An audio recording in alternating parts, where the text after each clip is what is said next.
Welcome to the deep dive. Today we're digging into a really interesting story from First Chronicles chapter 19. That's right. It's a story that, well, it has a lot to say about misunderstandings, advice, and ultimately trust. Yeah, and we want to unpack it a bit, see what it means for us today, maybe how it can, strengthen our own faith.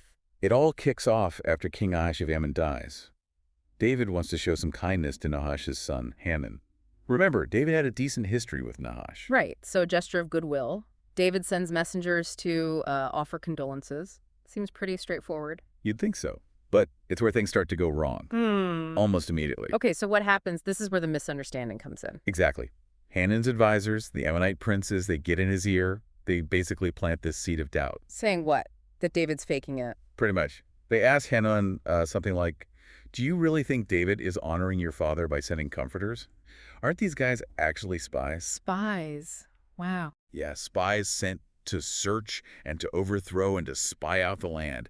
That's the accusation. Pure suspicion. And Hanun buys it. He just accepts this really negative interpretation. He does. He listens to this, well, frankly, terrible advice. And his reaction is pretty severe. It's quite shocking, actually. What does he do to the messengers? He humiliates them publicly.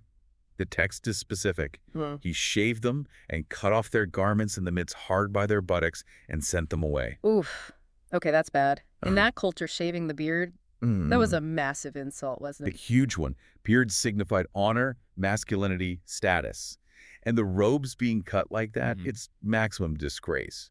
It's a direct, intentional insult, not just to the men, but to David himself. So there's no way this ends well. The Ammonites must have known they'd messed up. Oh, they knew. The scripture says they realized they had made themselves odious to David, stunk at his nostrils, basically. Yo, odious. Yeah, that captures it. So they start preparing for the inevitable backlash. Immediately.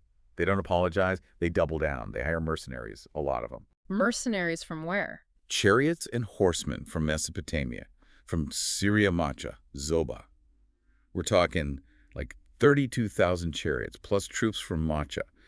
They gather all these forces together near a place called Madeba, ready for war. 32,000 chariots. That's a massive army. So David hears about his messengers, hears about this army. What's his move? He doesn't hesitate. He sends Joab, his top general, with the army, including his elite soldiers, the mighty men. And Joab gets there and sees, what, a straightforward battle? Not exactly.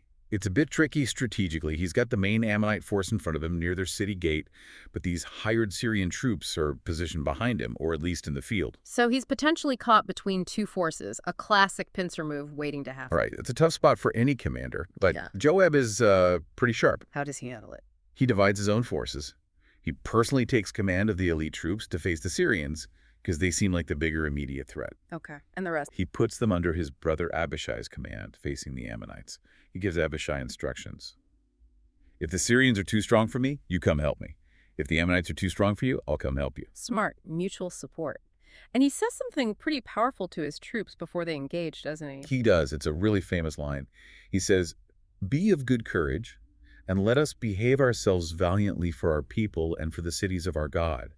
And let the Lord do that which is good in his sight." Wow. Let's break that down a bit. Be of good courage, behave valiantly. That's the call to action. Absolutely. Duty, courage, fight for your people, for your land, for your God. Do your part. But then the last part, and let the Lord do that which is good in his sight. That sounds like surrender or trust. It's trust, deep trust. It's recognizing we do everything we can, we fight bravely, we strategize, but the ultimate outcome, well, that's in God's hands. This is an incredible blend of human responsibility and divine sovereignty. So how does the battle actually go? Does Joab's strategy work? It does, initially.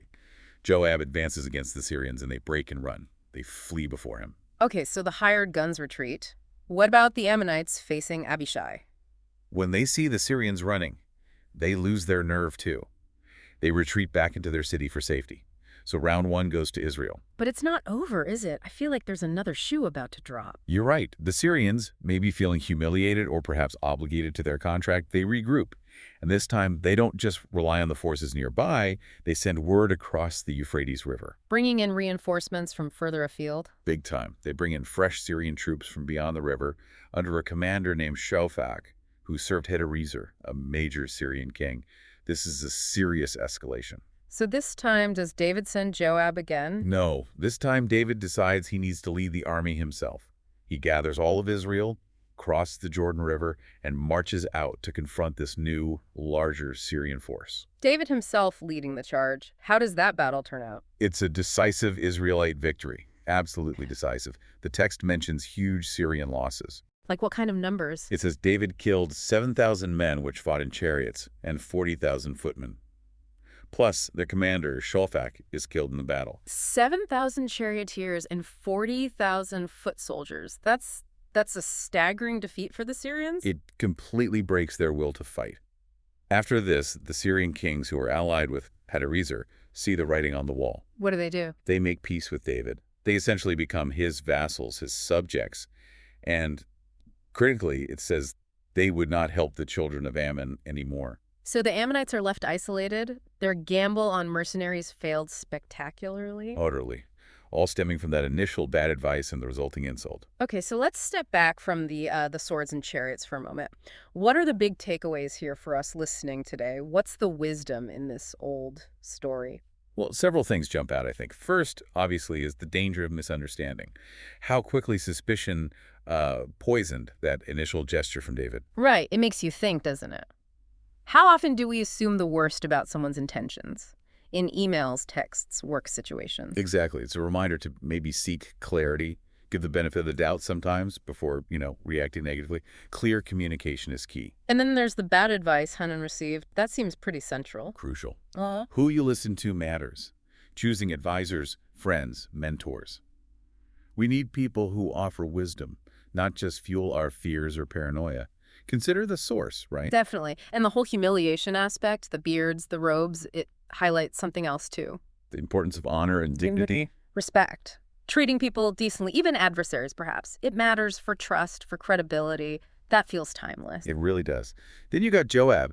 His response is fascinating. The courage and the strategy combined. Precisely. He didn't just charge in blindly.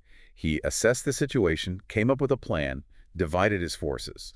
That's the strategy part. But then he also needed the courage to execute it and to inspire his troops. So it's not just about being brave, it's about being smart and brave, planning and acting. Right. Facing challenges requires both. But even then, as Joab himself acknowledged, you do your best and then you trust God with the outcome. That last part. Let the Lord do what is good in his sight. That brings us to faith, doesn't it? How does this story connect with strengthening our faith today? I think it shows that God is involved even when things get messy because of human error, like Hanan's mistake. It wasn't a perfect situation, but God was still present. And seeing leaders like Joab, or even David stepping up later, rely on God amidst the conflict, that's encouraging. Very. It shows that faith isn't about avoiding challenges or pretending they don't exist. It's about facing them with courage, with wisdom, and with a fundamental trust that God is sovereign, that he's ultimately in control. Even when our intentions are good, like David's at the start, things can still go wrong. Misunderstandings happen. They do. And this story reminds us that faith gives us the resilience, the grounding to navigate those difficulties, knowing that we're not ultimately relying just on our own efforts. So the key themes seem to be: watch out for misunderstandings, choose your counsel wisely, treat others with respect, act with courage and strategy. And above all, trust God with the results. Commit your actions to him. That's a great summary. So maybe the question for you listening is, how can you apply those ideas this week? Where do you need clearer communication? Whose advice are you taking? And how can you better balance your own best efforts with a deeper trust in God's plan, especially when you face your own battles or challenges? It's that dynamic interplay, isn't it, between what we do and who we trust. Exactly. Something to definitely reflect on.